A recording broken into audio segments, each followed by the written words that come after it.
On behalf of Historic Cabarrus and Cabarrus County, welcome to another historical moment in the story of old Cabarrus County and her people. I recently had the privilege of participating in the groundbreaking ceremony for the 7th Cabarrus County Detention Facility. As part of that ceremony, I made some brief remarks about the historical perspective on the previous jails in our county. We're going to use a little different format in this video today, as we're going to base the video on my live remarks on that occasion. Thank you very much. I'm glad to be here this morning filling in for Judge Spainhour on this occasion of the groundbreaking for what will be our 7th Cabarrus County Jail.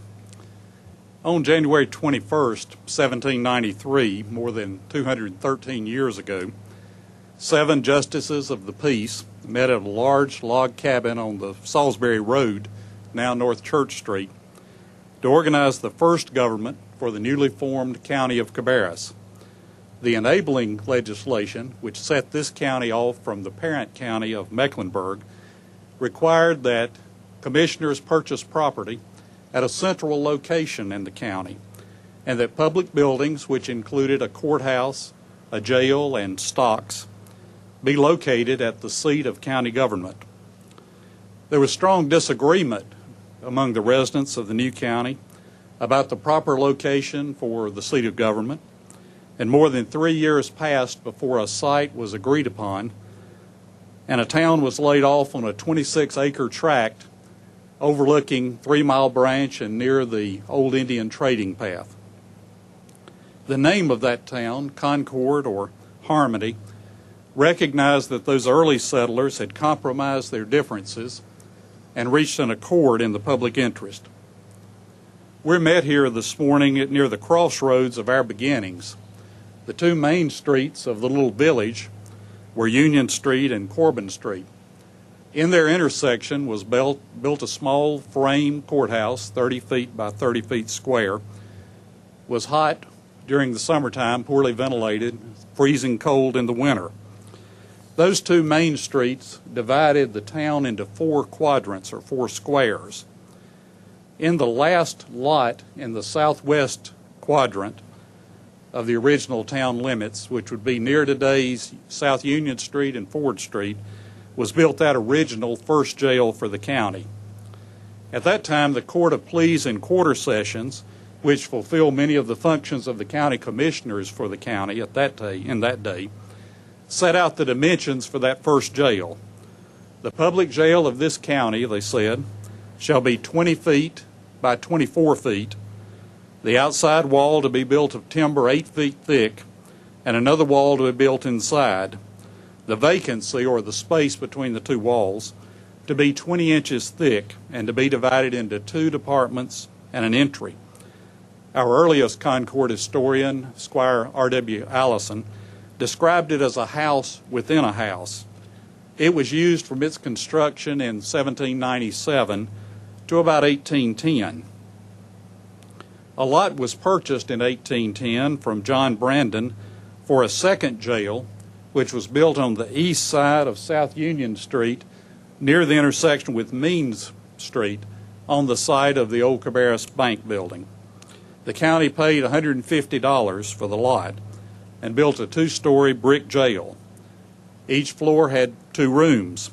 As was the custom in that day, the prisoners were all housed on the 2nd floor of the jail, and the jailer's quarters were located on the ground floor. Mr. Allison said that neither that first nor second jail was either secure or ornamental.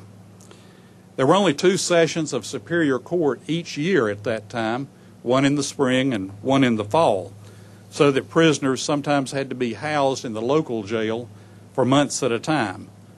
Those who were considered to be particularly dangerous were sometimes housed in more secure jails operated by nearby counties. In 1842, the county decided to erect a more suitable 3rd jail and purchased lots at the southwestern corner of the intersection of Union and Depot Streets, which is now Cabarrus Avenue, on what we would call the modern square. That old brick jail on Mean Street was sold to Dr. Kai P. Harris, who tore it down and used its bricks to erect a one-story row of buildings for professional men's use. The third jail was larger. It was also of brick, much more secure and much more pleasing in its architecture. It was built at 2 South Union Street on the corner lot that was formerly occupied by Zach Roberts' camera store and is now occupied by a bail bonding business. Again, prisoners were housed on the second floor, while the sheriff and his family lived on the ground floor. This third jail was built for what was then the substantial sum of $8,000. At that time in our legal history, prisoners could be held in jail for non-payment of debt, much like characters in a Charles Dickens novel. And there was a separate debtor's room on the second floor. If the debtors were unable to raise the necessary funds, they could eventually take a pauper's oath and be released from custody. Adjacent to that third jail, on a lot which is now vacant and is used for parking, was the public whipping post. It was about 18 inches in diameter and 3 stories tall. The whipping post itself was located on the first floor, the stocks on the second floor, and the pillory on the third floor. Sentences in that day were carried out in public, and crowds often gathered to see defendants confined in the stocks or in the pillory, which were punishments that were said to be very excruciating, or sometimes to see a 39-stroke whipping administered. Both the second and third jails were located almost on the very edge of Union Street, so that passerbys often stopped to have a conversation with the prisoners on the second floor. Neither of the jails was especially secure, however, and our early history records at least one occasion when a prisoner climbed down from the second floor window, gave his tormentor a lesson in good manners, and then climbed back up into his cell so he wouldn't be charged with jailbreaking. The county commissioners sold that jail property on the square in 1875 and bought a lot on the eastern side of South Church Street, the present location of the governmental center in the former parking lot for the Stop and Shop. Our second courthouse on the west side of Union Street burned that year, as you know, and the present Historic Courthouse, our third, was built to replace it. That fourth jail, which was built just across the street from us here, was used until 1914. As the 20th century dawned, security continued to be a major concern for the sheriff and his deputies. In order to provide offices for the sheriff and his deputies and to provide better safeguards for the transfer of prisoners from the holding cells to the courtrooms for trial, the county commissioners erected a large jail facility, our fifth, by making an addition to the historic courthouse. It's now been torn down, of course. That facility was adequate for many years and was being used when I returned here to practice law. It's the jail I remembered Sheriff Roberts from, and it was used until our present and sixth jail was built, construction beginning in 1969 as part of the courthouse project, which resulted in our present courts facility. We've come together this morning to break ground for what is the seventh jail for Cabarrus County. Although we hope that someday the time will come that we need not build newer or larger places of confinement, that day is certainly not here yet. Throughout our long history, it's been necessary to build 6 jails within a stone's throw of this place in order to ensure that the rule of law prevails, that our criminal laws are fully and fairly enforced, that prisoners are housed in decent conditions, and that there's adequate protection for our jailers and for the public. In that sense, this morning we're continuing the heritage of that past 9 generations. Although its construction was necessitated by the present jail's chronic overcrowding, the location of the new jail, its cost, and its architecture have been the subject of spirited public debate. As we continue our journey toward the goals of our first settlers, that is, the dream of a richer and fuller life for our children and our children's generations, we are, like our ancestors, not always agreed on how to realize those aspirations.